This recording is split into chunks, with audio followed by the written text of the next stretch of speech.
Right now, you are doing something your ancestors did every single night for 400,000 years. You're consuming a story.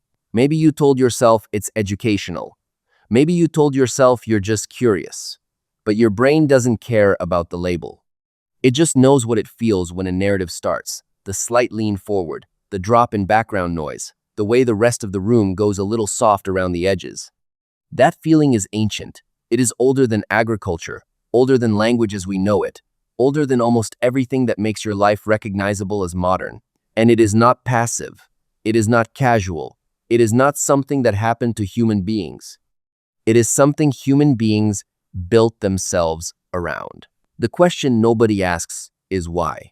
Why did a species fighting every day to survive spend its evenings doing something that looks, on the surface, like nothing at all, sitting in the dark, listening to someone talk, not eating, not sleeping, not watching for predators, just listening? The answer turns out to be one of the most important things we've ever learned about the human brain. And once you know it, you will never think about a story or your own attention the same way again. In 1974, an anthropologist named Polly Wiesner traveled to the Kalahari Desert in southern Africa and started writing down everything she heard. She was living with the Jew, Hawansi Bushmen, one of the oldest continuous cultures on Earth, a people whose way of life had remained largely unchanged for tens of thousands of years.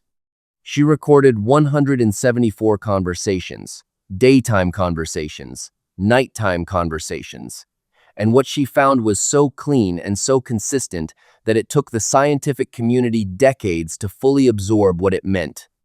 During the day, the conversations were practical: work, food, complaints, arguments, who owes what to whom, the immediate business of staying alive, functional, transactional.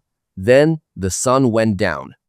People moved from their family hearths and gathered around a single fire. The dynamics shifted completely. The arguments faded. The practicality dissolved. And what replaced it, what filled those hours between darkness and sleep, was story. Not gossip, not planning, story. Ancestors. Hunts remembered from years ago. People who were somewhere else right now. Their personalities, their histories, what they did that one time. Supernatural beings. Explanations for why the world works the way it does. Myths that had been told so many times, nobody remembered when they started. Wiesner found that while daytime talk was about 80% practical matters, nighttime firelight conversation flipped almost exactly. Around 80% was story, imagination, the world beyond what you could touch. And she noted something else. Something harder to quantify, but impossible to miss. The stories changed people. Someone in tears from laughing, someone with their hand over their mouth in suspense, someone sitting very still, not blinking, completely held. Wiesner had been studying this community for 4 decades, and she published her conclusion in the Proceedings of the National Academy of Sciences. Campfire storytelling was not a pastime. It was the original social technology, the thing that built human culture the way no other activity could. But her research answered what? It didn't answer why. For that, you need to look at what happens inside the brain when a story starts.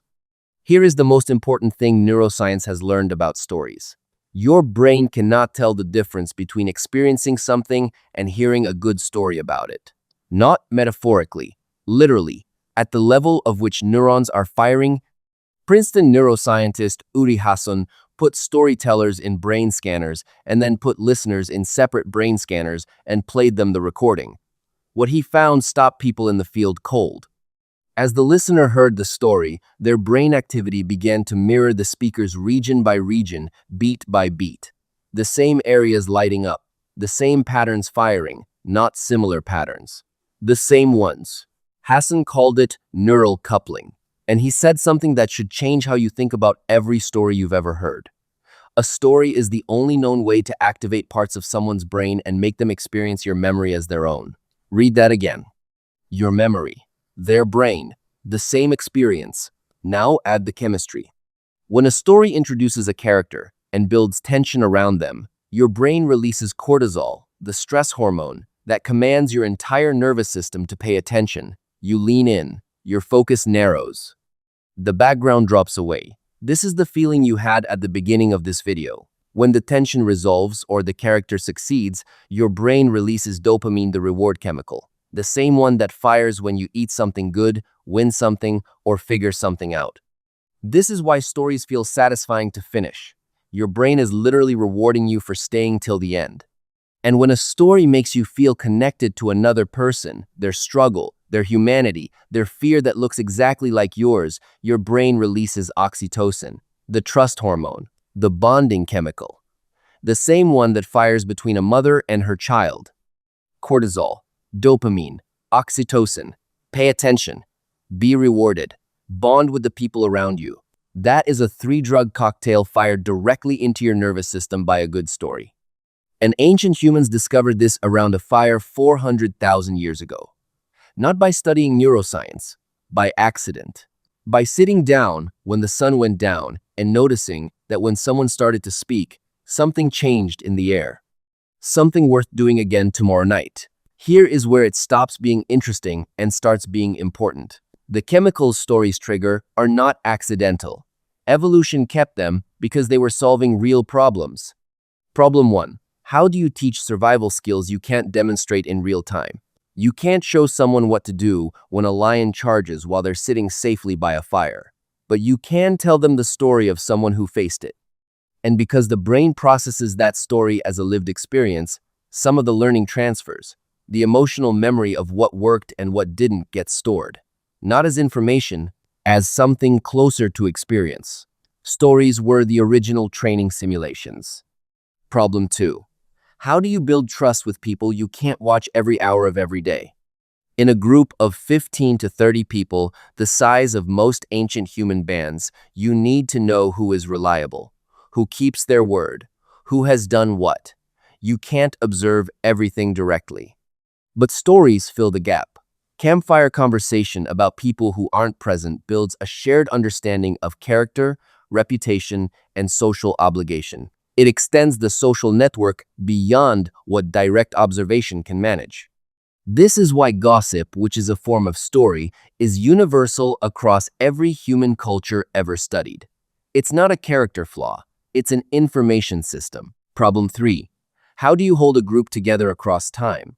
Shared stories create shared identity. The myths, the legends, the remember when. These are the invisible stitching that holds a community into a unit that acts as one. People will sacrifice for their group, but only if they feel they belong to it. And belonging is built through shared narrative. This is why every civilization in human history has had its founding story, its heroes, its sacred texts. Not because it's beautiful, though it is, but because without it, the group dissolves. Now here is the part that should make you pause. Your brain is running 400,000-year-old storytelling software on a world of infinite content.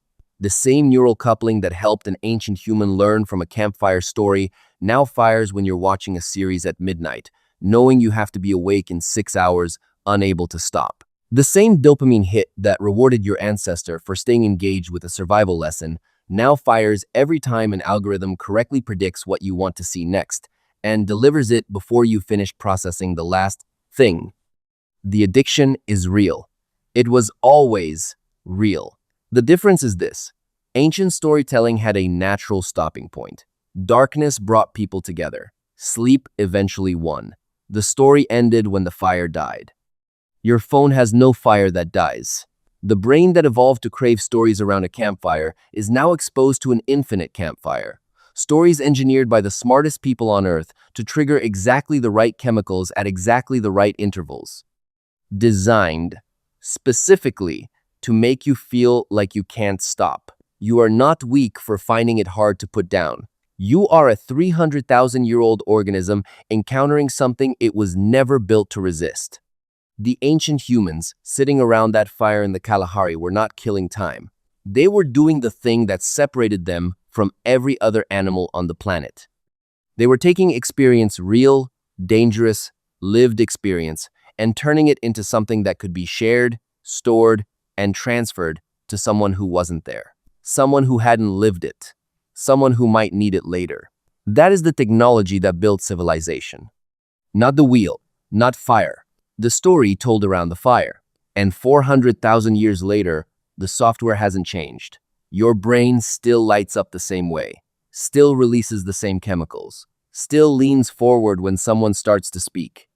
You came here today because a title made you curious, because your brain sensed a story beginning and did what it has always done.